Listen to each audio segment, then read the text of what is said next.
Welcome, everybody, to another episode of the Boxscore Geeks Show.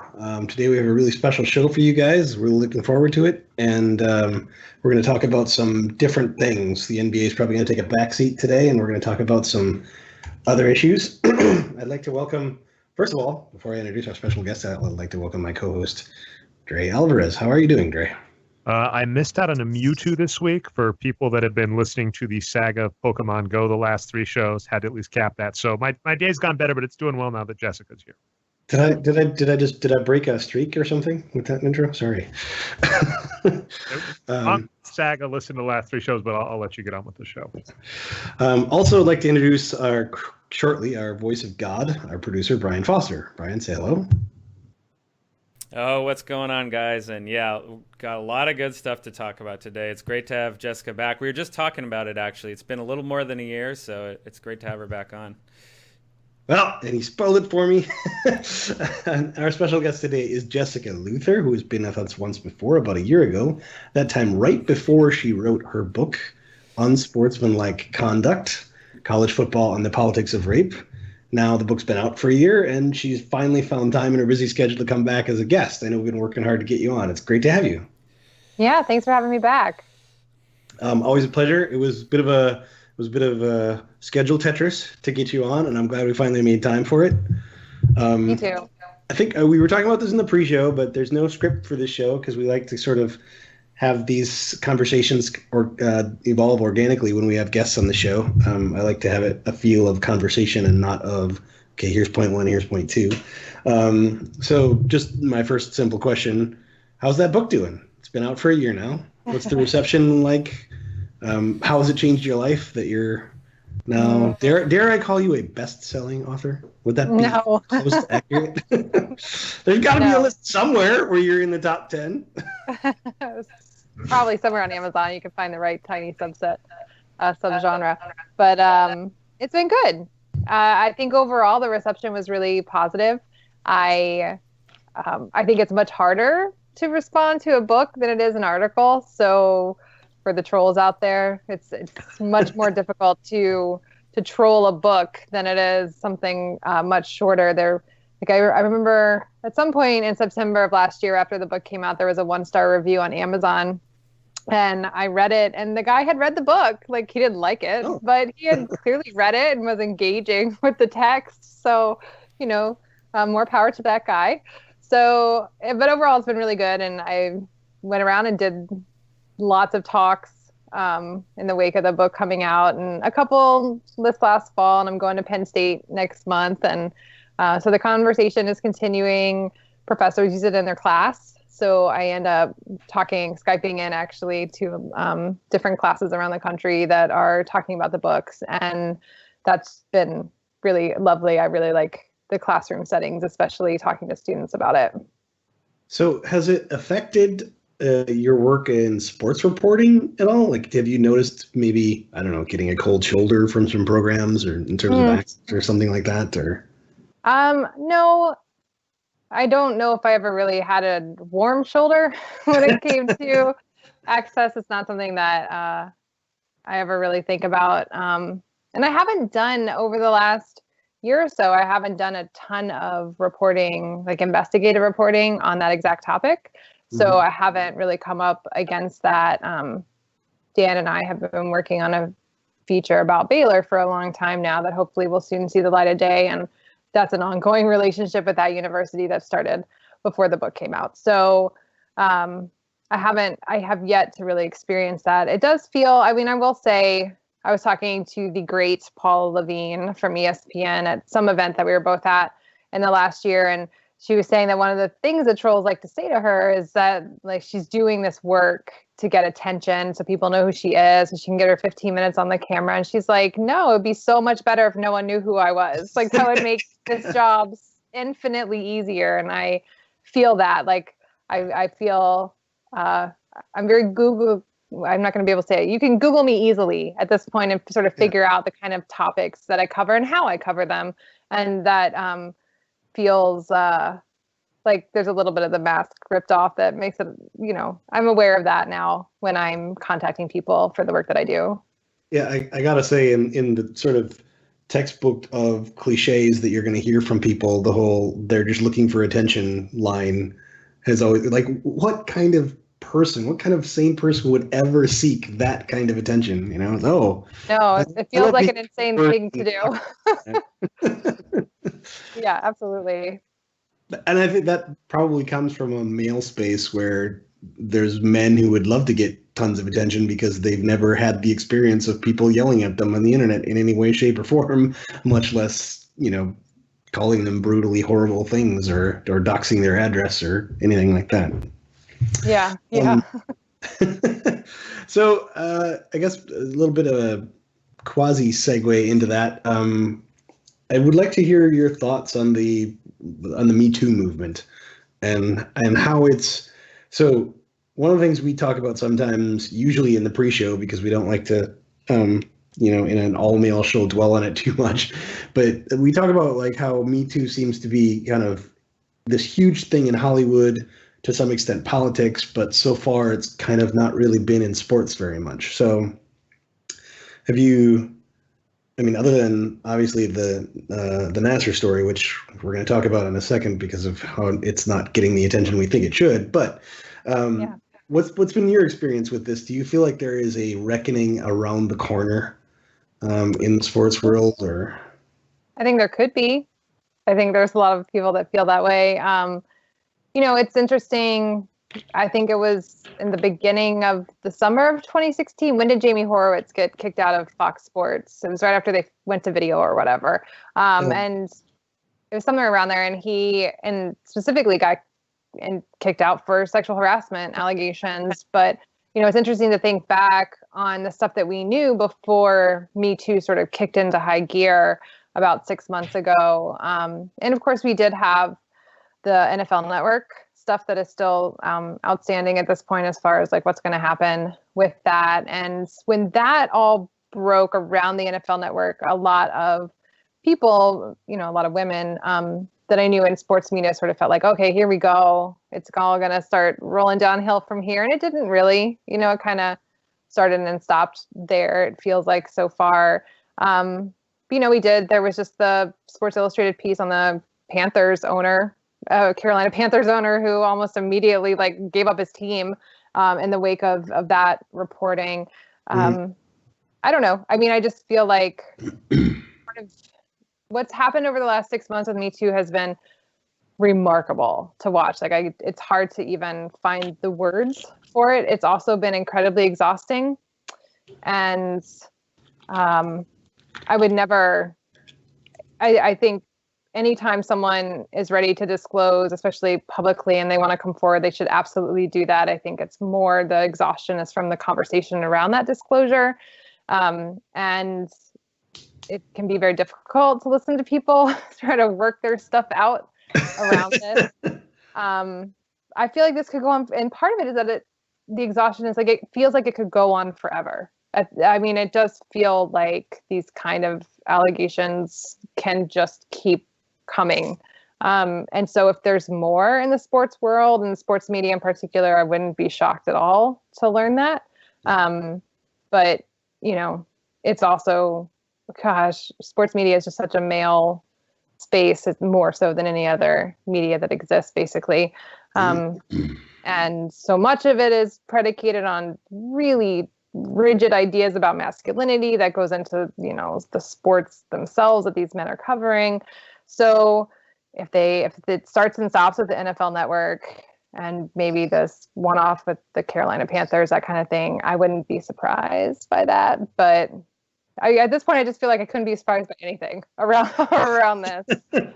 I wonder, sometimes when you're having conversations with men, do you feel like sometimes you're watching someone who's a little bit dim-witted just slowly come to conclusions, and you keep kind of poking and prodding, and then eventually the light bulb goes off, and you're like, oh yeah, did you get there? Did you finally get there? Yeah, sometimes. I will say, like, one of the sort of like the thin silver lining of the work that I do, at least in my personal life, is that I don't hear much about it and like the men around me in my personal life are very careful, luckily for me, on how they talk about this topic because they all know what I do, and you don't really want to get in a fight with me about it. I don't think so. Well, I was just going to say, I would think you would want men to be careful about this topic all the time. Yeah. And especially talking for all of us. Yeah, absolutely. Yeah. Yeah, Patrick. Go ahead. I was going to say there's a really funny parallel that I've had in the concussion, because you were talking that with football, in that and with basically sexual assault and this stuff, is one of the sad stories about when concussions were becoming a big thing in the NFL is would be these anecdotes about people that were doctors giving seminars saying, here are concussive symptoms, here's the problems. And they'd have players that would stand up and say, if you're telling me that, me seeing birds fly around or stars around my eyes and, being paused for a second is concussion. Well, I've had a concussion every game I've ever played. Like, are you crazy? Like, how could you say that's a concussion? Because if that's true, then it's always there. And I feel it's the same case in this when you were talking like the Dimwitted Guy is the response you'll get people will say is they're like, are you crazy? If this counts as that, then, some horrible, then such and such and such and such. And you're like, yeah, in both of those cases, it's almost heartbreaking when that's the line. But instead of saying, oh, my goodness, there's a problem, they go, are you kidding? If that's true, then there would be a major problem. Right. Yes, that's actually a great analogy for how it feels. And I think that's part of why it's so difficult, the reckoning of all of this, because people get very defensive about what they've done. And also like the idea that they are friends with someone who could have possibly done these things. And how do we manage it in our own personal lives when we find out about, it's like if all the women we know can write Me Too, then what does that mean about all the men we know? And how do we make sense of that? One of the things that bothers me too is I think the media, particularly the more established older school media, not necessarily conservative or liberal, just the ones that have been around a while, like the Times or the Post or whatever, they have a tendency to use, should I say, polite language in describing many of these incidents. And so we get these readers who read about it but basically the story can come off as if all the guy did was ask somebody on a date, and that's it, end of story, because of the language used in describing it, when in fact what happened was probably, or almost certainly, was much more nefarious than that. There was languages used, there was groping involved, there was a whole bunch of stuff that if you saw two actors act it out in front of you, you'd be like, whoa, that's crazy, that's clearly assault. So I'm wondering if do you feel any like frustration around the language used to describe things? Oh yeah, absolutely. I'm a huge language hound, and I think a lot about it. I was just talking to a friend of mine. My undergrad and then my MA was in Latin, like ancient Greek and Roman stuff, and I did my MA in Latin literature, and which is all you do is obsess over words, right? And I think I've had that ever since. And I'm also just interested in narratives and like how we tell stories. And I'm very vocal about how much I hate the word alleged and how I think writers should try very hard not to use it if possible. That you should write in a way that you don't need to use that word. That should be your aim and your goal because of all the baggage that comes with that word and how we often use it as only certain stories get that word. And gendered violence in particular, you can read a story that will have, it'll be an 800-word thing and it'll have the word alleged in it like 10 times. You're just like, figure out a different way to say this. So I'm really interested in the words, and there was some point where, I don't know, the AP, some major outlet was saying that they were going to use sexual misconduct for basically everything, which I found really off-putting. I just think that's really minimizing language. It is hard. I mean, you got to write a headline, and there's only so many words that you can use in a headline. And I think one of the things that's been really interesting with the sexual assault and more than that, sexual harassment discussion, it's so much worse, the descriptions of sexual harassment, than I think a lot of people think when women in particular bring up sexual harassment, that it is like a guy told an off-color joke and that made her uncomfortable, and therefore harassment has happened, and this is what she's complaining about. And really, like, the stories that were coming out were like Mark Halperin like rubbing his erect penis on women's bodies, Matt Lauer having the lock under his desk so he could lock women into the room. The guy that I can't remember, maybe the New Republic guy, I'm trying to remember which one, who can remember anymore, was like full on mouth kissing. Yeah, like it's like kissing women on the mouth in front of other employees against their consent.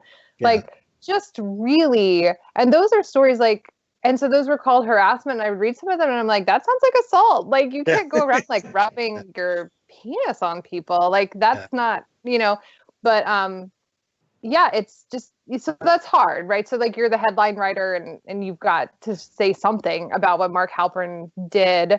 And so getting the language correct, I get it that's difficult, but I do think using the most precise language that you can possibly use and being very clear about who said what to whom when is your best course of action, and making clear what exactly happens. And that should just really, it's a, there is a line about that you have to walk between telling the truth and sensationalizing something that's pretty easy to sensationalize if you're not careful with it. So it does take a lot of care, and that, sometimes it's not the best. People don't do the best job, but it is something I think a lot about. Every time I see that sexual misconduct and I click through and it's something terrible and I'm like, oh, this is not the misconduct thing. The misconduct sounds like, oh, two people at the office place had an inter-office romance, even though that's forbidden. That's what misconduct is like. And part of it, and part of it is a struggle too. I think, this is actually something that I've been saying a lot recently, mainly on Facebook to my friends. But I think the fact that we don't have good enough language options to really discuss this in a way that's productive a lot of the time is just such a clear sign of how little we've really grappled with this. Mm-hmm. Like, we don't even have a large vocabulary for it because we've really pigeonholed it in very specific ways, and we have only been willing to talk about it in very specific ways. A lot of that is legality, right? Like, it really is. And this is part of what's come up with the Aziz Ansari, which, whatever people think about that, like, one of the struggles with that conversation has been that it doesn't fall in a legalistic framework. Like, it's not about whether or not he committed a crime. Right. And people don't know how to talk about it because that's the thing that they're familiar with. And that's the language that we've provided so far. Mm-hmm. And for me, that's been very revealing that that there is this real struggle with news outlets to find the right words because we just don't have that many. Yeah. Well, not just news outlets, but also social conversations. It strikes me. Yeah, absolutely. It strikes me that clearly, I'm sure women talk about this all the time amongst themselves, but it's becoming very clear to me that men never talk about this stuff because they seem to don't have any framework for discussing. Like, I've talked to men about this, and some of the men are like, well, it's not assault. And it's like, yeah, but why is that the only qualification for whether or not we can talk about this? It's like, there doesn't seem to be a framework among men for talking about what's, okay and not okay, beyond, well, I know this is illegal and I can get in trouble for this, versus, and it's like your moral compass should be more nuanced than that. And the fact that you can't have a conversation about this strikes me as, not just it is an aspect of rape culture, but not just that. It's that men clearly don't ever talk about this amongst themselves. Well, can I say one thing that just is utterly disheartening on two fronts on the Aziz Ansari thing, Patrick? Sure. Okay, so the first aspect is obvious. When you're saying men don't talk about this, one really effed up part is if you look at so much of our media, so much of our culture. I've got a DVD binder. I used to really like romantic comedies. I've not watched many of them in many years now.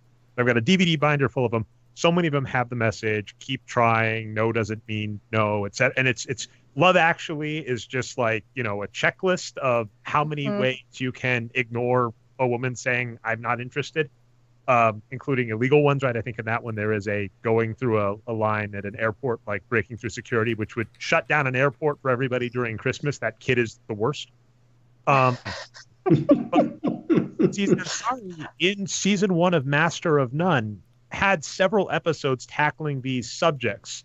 So what made him particularly heartbreaking for me, and then I think Louis C.K. as well, was they couldn't even play the I didn't know card. It's like you spent hours writing a show, acting in a show. I don't remember if he directed or not, doing this. You know the subject, so it gets even more disheartening to find that out. And I have no real two ways to deal with it other than it was extra heartbreaking when all of that came out. And, you know, excuses keep falling away and the behavior keeps sticking around. Yeah, I think, yeah. I don't know if you have anything to add to that, Jessica, or especially around the Aziz story. But it's kind of disheartening to me watching their reaction to it. And lately I find myself constantly sort of crossing my fingers, hoping that, you know, some other person I really like watching their entertainment stuff doesn't get exposed, because it is one of those things where, regardless of whether you feel an obligation to not watch the art, the mere fact of knowing will taint your experience of watching the art, right? So it's kind of, so for instance, with Kevin Spacey, I don't want to tell anybody you can't watch a Kevin Spacey movie anymore. You can't watch House of Cards or whatever. But there's no questioning that watching it just is totally different now because, well, for one, I have to wonder, is Kevin Spacey maybe not all that great of an actor, because maybe he's just really good at playing himself because he's an asshole in most of his roles, right? So it's like, yeah.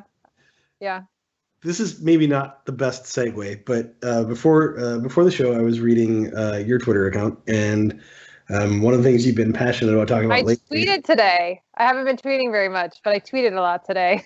Yeah, and it's about, of course, a subject that we'd rather not be tweeting about, which is Larry Nassar. Am I saying it right? Nassar? Yeah, Larry Nassar. Yep. So, and obviously everyone's pretty much in agreement that what he did was terrible, and probably we're all in agreement that what Michigan State did was terrible. But the thing that you were complaining about is that we don't seem to be, as a media, talking about it. If you compare it to, for instance, the way the news cycle was pretty much Jerry Sandusky 24/7 during that Penn State scandal, and what Nassar and Michigan State have done is clearly much, much worse. And yet it was kind of a one story and done thing on ESPN and other stuff. So why do you think that is, that we're ignoring this story?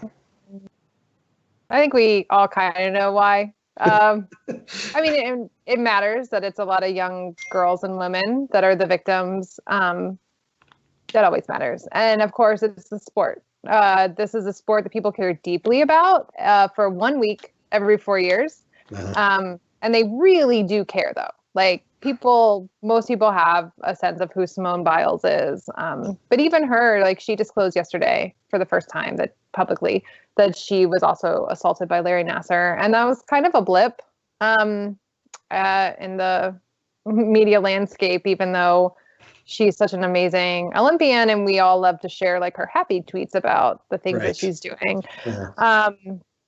I do, one of the things that I think this has done for me is throw into relief that the Sandusky case was not actually about the victims. Charges against that was not about suddenly culture caring about the sexual abuse of young boys, and that it was much more about the threat to the sacred nature of Joe Paterno and that football program, and maybe football in general, that people were reacting to, rather than, say, the abuse of children. Like, I don't think the Sandusky thing was at all really about that. And I think that's been made really clear by the Nassar case, which is like, if it really was about child sexual abuse, then all we would be talking about for the last year and a half is Larry Nassar. I mean, we are talking at least 150 people that have come forward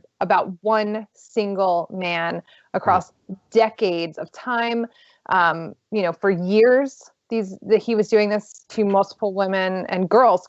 I want to keep using the word girls in this.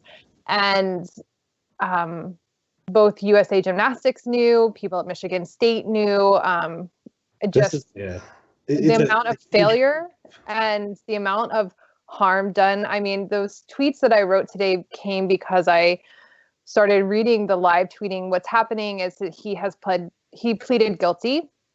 And so they're now sentencing him. And in the sentencing hearing, victims get to, if they want to, stand up and read victim impact statements in the court in front to Nassar and to the judge. And I believe it's going to be 90 plus women are going to read victim impact statements over the course of the week until, it will take a while for them to get through all of them. And there have been, for all of my feelings about how the national sports media in particular has handled the coverage of this case, how they do it, how often they do it. Local media in Michigan has been spectacular. The Indy Star has been spectacular about the USA Gymnastics in general. They sort of kicked it all off by a massive piece in the summer of 2016, maybe actually during the Olympics that no one cared about. And that led the first person to come forward publicly about Nassar. And there has been amazing. Someone told me today that there's a woman at NPR in Michigan who's been spectacular at covering this. Like the local media has really held the torch. And I was reading the Twitter account of, I'm probably going to get his name wrong, Matt Mincarini, something like that. And he's a local guy in Lansing, a reporter. And he was live tweeting the victim impact statements. And I basically lost my shit reading it. It just made me so angry. There was a mother there speaking on behalf of her daughter because her daughter had committed suicide, in the long wake of things, of her sort of mental health issues following the abuse that she had suffered. There was a young woman who's only 16 now. So they, were protecting her identity, but it's because he started abusing her just in the last couple of years, which we know he had been reported by that point. I just got so mad. I was just so angry and sad, and I had all these feelings. And then I knew, I just knew it wasn't going to be the sports story. I'm reading these live tweets from Matt, and then just people are tweeting dumb shit. Major outlets are tweeting dumb shit about sport at the same time, and I was just too much for me in that moment.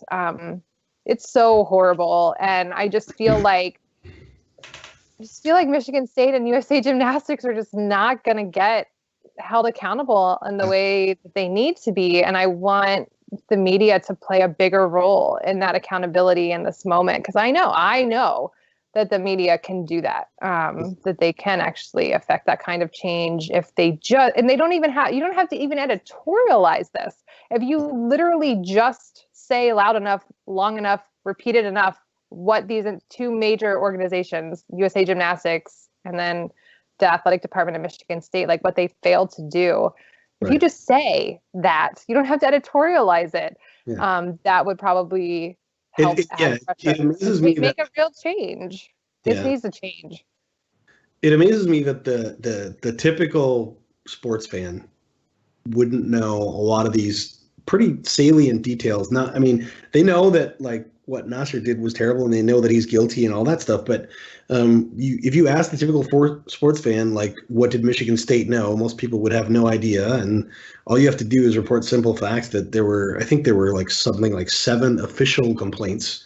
That's, that's separate from all the unofficial ones that we're sure they knew about. But they had 7 official complaints over the course of 4 or 5 years.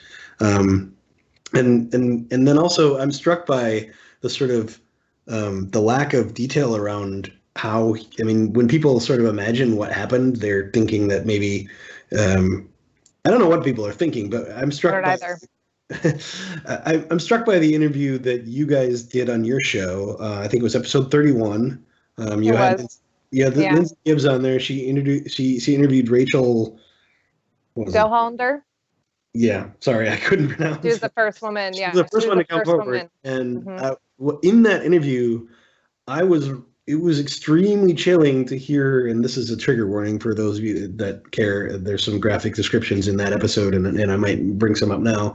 I was really chilled at the sheer professionalism, if that's a terrible word to use in this context, that Nassar used in abusing these women. He would do it in front of mothers and things like that, and he would do it in a way where he was very brazen, and like sheer diabolical evil in terms of, he would know how to disguise it so that it looked like he was doing a medical examination, and he would do things right in front of women. He would do things where he knew that people wouldn't speak out because he's doing something where, if someone did speak out, he could make some plausible excuse. Well, it's always uncomfortable getting some kind of a gynecological exam or something like that. It was really, really chilling what he did. And the idea that Michigan State knew about this, because that they knew. There isn't really any dispute that they know. Like, if you get one report, you can maybe do some plausible deniability about not believing victims, but 7 reports? It's just a whole big can of what the fuck. And like you say, I'm amazed that this fact isn't sort of on constant. Like, we're pretty sure Michigan State will end up playing in the NCAA basketball tournament. How many times do you think somebody will bring this up about Michigan State? Even though it's kind of right there, the obvious thing to say about the school. Yeah, it's so useful. We're so good at siloing things. And so we want this to not like this. We'd like to imagine that everyone involved was like in their own little corner of the Michigan State Athletic Department, and it doesn't bleed over at all into the larger sort of structure of how that athletic department functions. The idea that like it would only happen in gymnastics, like what does this mean for all the other athletes, especially the other female athletes at Michigan State? I know from the work that I do that like it's clearly not just gymnasts, and it's not just. I mean, the Nassar case is almost useful in how horrific it is. Like the sheer numbers, like, it's pretty rare to get like a single person who is reported this much, who's done this much damage to this many people. So it's easy to sort of paint it as an outlier, that this isn't something that goes beyond him. Or I think the only person fired was the gymnastics coach, who does, she made horrific choices herself around all of this. But it's just like, we're so good at it. We're like, okay, this guy was bad, but he was a monster. He was an outlier. None of this really matters for the rest of the program. And sort of imagining that like, we don't need to talk about this when we're talking about basketball, because basketball is so different than gymnastics, and these things have nothing to do with each other. And, I just like fundamentally don't believe that that's how institutions work. And that's why we need to think about these things systemically and what this means. I mean, Michigan State just had, I don't know, in the last 2 seasons, at least, they had to, they kicked off multiple football players for committing sexual violence. They've had these issues. I feel like there might've been something with the basketball team, but I'm not totally sure about if that was Michigan State. It's hard to keep track anymore. But these issues aren't just the gymnastics team. Like, I really wonder what this means for specifically female athletes, even though we know that it's not just women who get victimized, but like how they feel there in that space. Yeah. Like they're hearing this too. And there's definitely victims among them. Will they come forward at any point and feel safe in those spaces? One of the parts, because you actually this popped into my head. So there's a fantastic documentary called The Heart of the Game. It's really old. It's 2005. It's about the Roosevelt. I'm reading off IMDb, but the Roosevelt Rough Riders. So it's a girls' high school basketball team, and it's a multi journey watching them. They're so close to a title, and they Chris Webber at one year, and there's a fantastic player, and none of the PSs. It's very that other basketball movie about kids that make it but don't make the NBA and struggle. Hoop Dreams. Hoop Dreams, yeah, it's very Hoop Dreamish if you look up after the movie, unfortunately. But actually, in that, one of the girls that's playing, they catch just a conversation with her on a telephone with one of her trainers, and it's revealed after the fact. One of the upsetting postscripts is that he has been sexually assaulting many of the girls that work under it. And it's the exact same thing you're saying, which is what makes it so rough. Is even in that, just like that happens, and it's kind of access that is given. And I think you were talking really earlier about like vocabulary and talking about it. It's like, yes, when you have hundreds of young men, young women going through a program and someone has access to all of them, it is actually really important that we are capable of discussing possible problems and how to deal with it. And as you're saying, the depressing part, all this news tends to be depressing, unfortunately. The dog chose a good time to rattle there, but what happened? It's just that we don't talk about it. And so the fact that, we have this example in 2017, and I was able to quickly think of an example in 2005, it's kind of heartbreaking. Yeah. Yes. And I think if anyone didn't have a chance today, Allie Raceman, who was one of the other big stars of that Olympic team in 2016, I think maybe Michaela Maroney was the first of them to come forward, and then Allie, and then yesterday was Simone Biles. But Allie was on OTL today outside the lines, and she was amazing. And OTL actually tweeted this clip of her just going after USA Gymnastics for how much they didn't care. And I think one of the things, Michigan State has its own particular issues that they need to work out, and they probably need to fire some people and clean some house and really do something about figure out where this failure happened. But USA Gymnastics is also a major organization that has done a horrible job, and they have just basically decided not to say anything, and then they're filing legal motions trying to say that they didn't, it wasn't up to them to tell Michigan State that they knew that this guy was a predator. Which maybe I'm not a lawyer, but maybe that's legally true, but get some morals here. Maybe this is not the thing you guys should be arguing in court. And one of the things that really got me with Allie today on OTL, she was sort of listing all the things that USA Gymnastics should have done once she told them, which part of it was they told her to be quiet. And this is really common. They say this is common from police to Title IX people at universities that are investigating, in this case, USA Gymnastics, a major organization. They'll be like, don't tell anyone. Don't tell anyone that this is happening. You will mess up the investigation. And maybe that might be true sometimes, but it turns out that oftentimes it functions as a silencing technique, and it's super effective. And so this is one thing they did, is they told her to be quiet, and she trusted them. And then, of course, nothing came of that. But then she says this, one of her things is no one called me to ask me how I was doing from USA Gymnastics. None of them asked me if I needed some therapy. And just sort of the basic way we don't care for people who come forward and report is so heartbreaking in these moments. So we can talk about the huge things and the big things that need to change, but even tiny things, that's one of the things she remembers, is that no one at USA Gymnastics cared enough to even ask her how she was.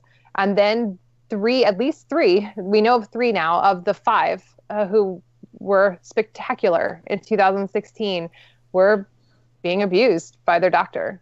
And the organization that they were there representing didn't really care.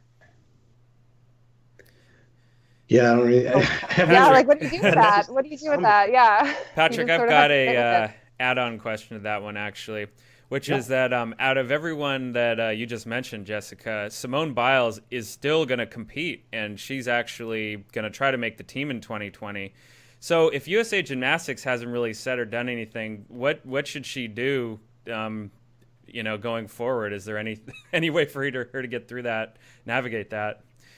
I don't know. I actually was wondering about her. I think we all sort of wonder at this point about people who haven't come forward, which is one of the other terrible things about this, because there's been so many. And I was thinking, I was wondering if it's because she was going to compete again, and sort of that it would be difficult to navigate if she came forward publicly. I don't know. I don't know what's going to happen, and it will be very interesting moving forward. She might not ever say anything again. Right? That might be sort of how she manages it, but who knows what's going on behind the scenes at USA Gymnastics with this, especially now that Simone Biles, of all people, because she's so great and is, probably the best female gymnast this country, this world has ever had. Yeah.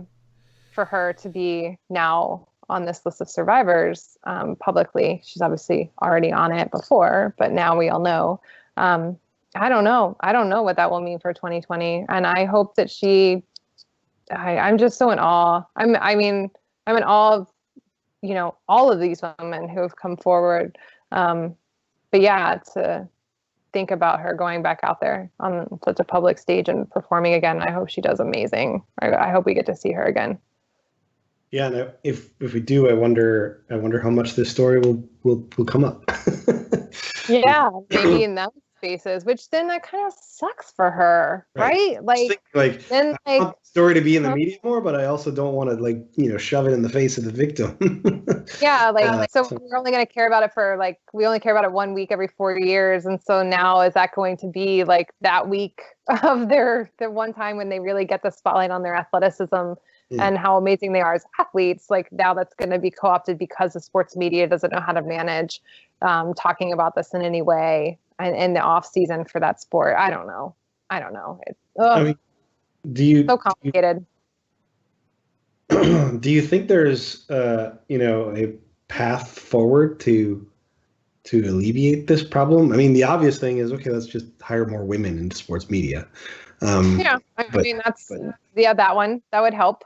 I don't know. I yelled about this on Burn It All Down the other week, but this sort of, this reminds me of the sort of cycle that we have all the time about people like me complaining that there aren't enough women's sports to watch. And I even now, we got rid of cable, we have streaming. It's easy for me to watch ESPN3 on my television at this point. So it's much easier now even than before for me to access all of the extra content that ESPN puts out, which I'm happy that exists, and I don't want to act like I'm not. But it can still be really difficult to watch women's sports and to watch even some of the big stuff, even women's basketball top 10 teams play, and you're searching it out to find it. And then the response is well, no one wants to watch it. And it's well, how do you know? It's so hard for me to engage in this and to actually watch. How would you have any concept? And it sort of feels like that with this kind of thing. Well, no one's paying attention to this topic because no one cares about gymnastics outside of the Olympics. And it's well, how would you know that? It's really hard to watch gymnastics outside of the Olympics. It's actually not an easy thing to follow that because there isn't really sports media coverage except in very tiny pockets in the way that a lot of women's sports are covered. Forget men's gymnastics. I don't even know. That's that's actually one of these sports that's even worse for the men than the women. And so I think having more women would help, but I don't know how we break that cycle of the idea that no one cares about these sports. How do you just get someone who decides they're going to cover it more, and then we see actually what happens, and it takes that person willing to take the risk and let the audience build. We talked a lot in Burn It All Down about Lifetime being invested, they're financially invested in the National Women's Soccer League, and what that will possibly mean for coverage moving forward. It's not Lifetime is just signed on to broadcast it. They are in it. They put money into the league. Right. And it might take a few years to build the audience to get people to show up and watch, because they don't know. They don't know where to go and how to watch it. Yeah, and so it was true of the NBA in the 70s. Nobody wanted to watch that, but until you put it on TV and people saw Michael Jordan, and suddenly they did want to watch that, right? Until you build the infrastructure for it and you teach people how to do it. I got the WNBA app this year to watch, and it's not a great app. It's good, and I use it. I paid my $7 or $17 or whatever to get the subscription. I would happily pay that. But it was still, there were times where it didn't work very well, and it was frustrating, and sometimes it's not worth it. You're oh, never mind. Correct me if I'm wrong, but I'm pretty sure the WNBA finals had really good ratings. I feel like it did. Yeah, not amazing. Even just for women, but in general. And Game 7 of that series was one of the best games ever. Game 5. Sorry, 5. Yeah. Yeah. Which is another thing. Why the fuck don't they play 7 games? But that was an amazing game, right? And it's which was at the end of an amazing series, final series, which was the second amazing final series that we had to have from those two teams. And there's like a built-in narrative, and there's all that it had stuff. all the narratives, right? And so. Yeah, but that's a league that's massively under-resourced compared to the NBA. So just having people on staff who can help handle the media and help the media get the stories out and all those, they struggle with that stuff, which, isn't necessarily their fault, because you only do so much with so much. And so it kind of feeds itself, right? And it's like, it's like chicken and egg, and how do we break that, and how do we get there? And I'm interested in, I keep wondering, like, I always say I'm going to try to look this up, but I would love a better understanding. I would really like someone to dive into, like, why is women's basketball so damn successful in Connecticut? Like, I would really love like their WNBA team does well there. Of course, the UConn. And part of that is that they're just good, and people like watching good stuff. But like now that South Carolina, the women's team in South Carolina, brings in a ton of people, like on average, like 12,000 or something. I can't remember. It was like a huge amount of people go to their games, and they are now the number 1 team for attendance in women's basketball, college ball. I would love a better understanding of, like, how are they cultivating that kind of fandom, and like, how do we repeat that? Like, is it a location thing? Is it geography? Is it in some kind of relationship to the men's sport? Are they actually doing some kind of marketing that is way more effective? I feel like there's something to be learned there about how these spaces have built that up. And so, like, that's one thing, is just making people care more about these sports, but that's so tied into gender and our ideas of women's sport, and that's all tied in to who's making the media and the financials of it, and it's hard. It's going to be a slow, hard shift. Yeah, I think it's particularly hard to convince some men to, like, they might be interested in watching a game here and there, but to convince some men to really think of some of these female athletes as heroes and role models is really like, for instance, my favorite players of all time, not just men or women, but is Super. Like, she's she's so great. She's not only a great player, but also, I mean, from what I know from interviews or whatever, just a great person, and she's one of my role models. It's the primary reason the Storm were able to convince me to become a season ticket holder, even though at the time they were terrible. But I think that most men would react to that statement with sort of disbelief and confusion that one of my favorite players would be a woman and not a man, right? They would think, okay, sure, she's good for a woman, but is that really a role model that you would look up to? And I don't know how to reframe that conversation to convince men that they can look up to women too.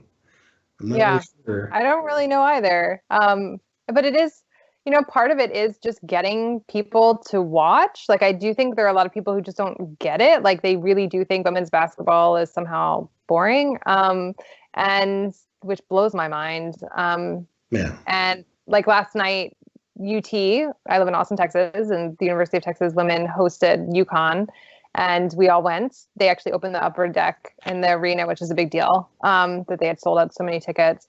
And it was amazing. And it was a 4-point game. Like, UT led a lot of the time, and it was so exciting. And I just screamed my face off. And I just can't believe that someone could possibly watch that game and unless they have a lot of stuff already embedded in them that makes it too difficult for them to enjoy the game. I just don't know how you don't just watch it as sport and think that we were lucky that we got to watch that. It was thrilling, and I had such a good time, even though it's Texas lost, of course. It's UConn. A 4-point game, though, is very impressive given UConn's of victory. It's just so amazing. Like, UT was very good, and they lost because of free throws, but they also you can't make mistakes with UConn. Like, it really only takes like 2 or 3 at the wrong moments, and they use it against you. They are they're a machine, and it is an amazing, frustrating thing as a not fan of UConn, or like a fan of anything other than UConn, to watch. But there is something also just amazingly impressive by what they do there. Yeah, I mean, it's kind of weird that there isn't more out there, like documentaries about that program, and because it's more than just recruiting. It's not just that they get the best talent. There's some of that too, but as you say, they are a machine. Like the way they play games is like, if you make one little mistake, oops, it's over. If you play the perfect game, you might eke out against them, and that's more than just talent. Because there's a lot of, I mean, the WNBA is proof of this. There's a lot of talented players that didn't play for UConn, and yet that team, just year in, year out, they're a well-oiled machine. And yet, you can watch dozens, or if not hundreds, of documentaries about how Coach K coaches at Duke. But right. I mean, there might be like one series on ESPN, maybe? Yeah, they did one last season, I want to say. Yeah. Which I didn't. Yeah, I know they did one last season because I was actually in UConn for the second rounds. I was there giving a talk, and it was the second round of NCAA, and I actually got to go. I sat, it's a cool arena. That's one thing. UConn is you can sit right up on the court, basically, and it was great and fun. And there was a crew staying at my same hotel, and I think they were there to record. And I never watched. I heard it was amazing, and it was all women in my life telling me that I needed to watch it, that it was spectacular. And I always meant to watch the episode where they lost to Mississippi State, and I have yet to watch it. Maybe this will encourage me finally to do it. But yeah, you don't have, I have lots of feelings about Gino Auriemma, but as far as his ability to coach, that's indisputable, and you don't sort of have all the stuff around him. Yeah, I mean, I don't know. I sense there's something there that we could go deeper on, maybe in a future podcast. Yeah. Hey, Patrick, if I could jump in real fast. Today's episode of Burn It Down includes Lindsay interviewing ESPN women's analyst LaChina Robinson, and she does get asked, why is UConn so great? So listen to that episode. That's true. That's I have been. There you go. That's true. Thank you. So we said we were going to go about an hour, and then about an hour has passed, so I don't want to keep you too long. But we have a segment of our episode that we call Shoutouts. I guess it would be the equivalent to the Badass Women segment of Burn It Down. Do you have anything you want to shout out? Oh my gosh, anything at all? I'm free reign here. Does it have to be sports related? No, not at all. Okay. Brian's fond of video game references. So. Oh yeah. Okay, so maybe this will mean something to you. I'm going to finish with you guys, and then I'm going to go watch *Halt and Catch Fire*. Oh, do you know this show? I saw the pilot episode and really liked it, but I've never gotten around to watching the rest. I am obsessed. My husband and I are obsessed. It is so good, and we're in the middle of there's only 4 seasons, and we're in the middle of season 4. Okay. And it's the kind of show where we have to tell ourselves at midnight that it would be irresponsible to continue to watch 4 episodes of it. And it's an amazing show about, it starts in the mid 80s, I want to say, in Plano, Texas, and it's about trying to build basically a laptop and all the sort of compete with IBM at that point. But it then goes ahead a lot in time across the series, and now we're in the mid 90s, and the same group of people are trying to figure out how to. It sounds like they're going to try to make Google. I'm trying to figure out what it is. Last season was about making McAfee, the antivirus software. It's just a really smart show. My husband's a software developer, so he just enjoys that aspect of it. It's very, very smart on the computer tech part of it. But it's just a really compelling, character-driven show. And so I am obsessed right now with *Halt and Catch Fire*. It's just been great. And it's actually really interesting because I'm currently reading *Reset* by Ellen Powell, who was a woman who worked for she sued the venture capitalist firm that she worked for. I think she was CEO of Reddit at one point too. I think I just got to that point in the book. So it's really interesting. There's a woman on the show in *Halt and Catch Fire* in the early 90s who's a VC woman who's struggling with the same sort of stuff that Ellen Powell was talking about. And Halt and Catch Fire is always pointing forward. Like, it's always, they all say things about like creating community on the internet and it's going to be really important. And then someone will be like, yeah, but then there'll be really terrible people there saying terrible things. And you know that they're like, that's for like me. Then, right? Yeah, right. Like they're good at predicting how these things will work in the future, which is just clearly a pointing forward. But it is really interesting, the sort of layers of like Ellen Powell and her real life 2015 experience in these worlds and like how they're showing it in the mid 90s and dealing with gender in Silicon Valley at that point in time too. So I feel like I'm well immersed right now in that. And Reset's amazing.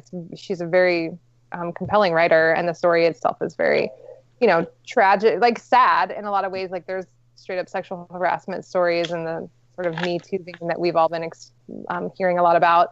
But yeah, and Halt and Catch Fire, guys, it is so good. And it's on Netflix, the whole thing, 4 seasons, 10 episodes, only 40 episodes total.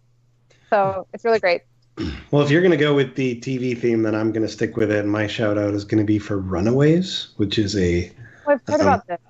So it's a show on Hulu based on a Marvel comic of a bunch of kids. I think there's 6 of them, 5 or 6 kids, where they all discover that their parents are actually supervillains, and then they run away.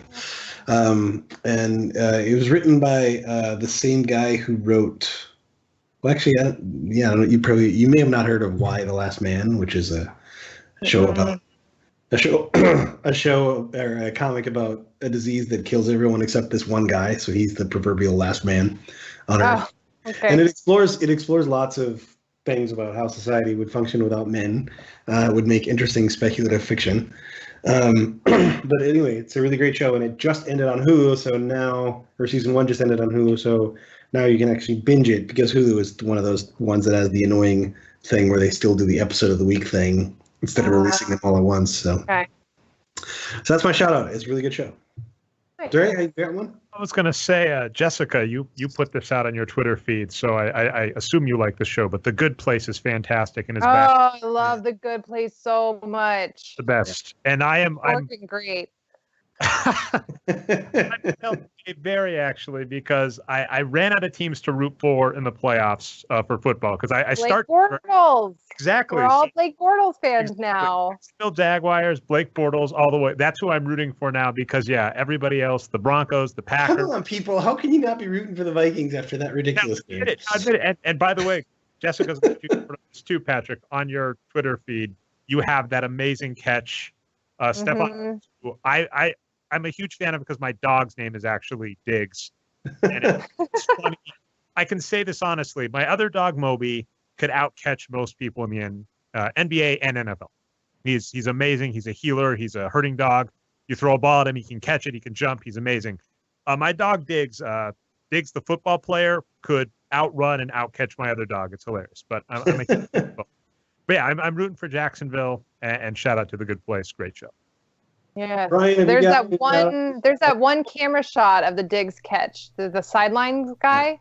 Have you seen that one where they run into the tunnel and I've watched that like 50 times in the last couple days. I keep watching the interview with him at the end where the reporter is asking, and he's just like, I literally just have no idea what just happened, man. He's like sitting there. Great shit. What did he say? And he's like, I don't know what the heck just happened, man. It's all so good. I agree. That is so good. But The Good Place, man. Blake Bortles, Jason Mendoza. What an amazing character. That guy should win awards. They all should. He's the best. I love it. All right. Brian, have you got anything for us before we call it quits? Yeah, just real quickly, I will get a gaming shout out in here. Last week was the week-long Games Done Quick charity stream. They raised, I think, $2.2 million for the Prevent Cancer Foundation. So good job, Games Done Quick. What was the key event there? Like, I always want to know, what was the most amazing speed run? That's a good question. I can't answer that right now, but there were a lot of good ones. You always hear the ones with the guy who solves all of Mario in 42 seconds or something ridiculous. All right. Thanks for being on our show, Jessica. It was a pleasure to have you back. Thanks for having me. Let me make sure I get your Twitter handle right when I tell the world about it here. So, Jessica W. All there you go. Periods is how you find her on Twitter. Her book, Unsportsmanlike Conduct, is available on Amazon. I'm sure you guys can figure out some way to get it on a bestseller list somewhere segmented on Amazon. I know you guys can do it. It was a pleasure to have you on. You can find us, the Boxscore Geek Show, on Twitch.tv. Also, shout out. So the Burn It Down podcast, of course. I love the fact that in the year of so you just did the right thing and you made a much better podcast. You made the podcast Patrick has been asking for, honestly. So, No. Definitely. Thank you, though. It's a lot of fun. Yeah, it was. It's a great. I've been listening to it a lot ever since you agreed to come back on the show. I've been trying to research and make sure I have relevant questions to ask, etc. And it's a lot of fun and it's really illuminating. So love the show.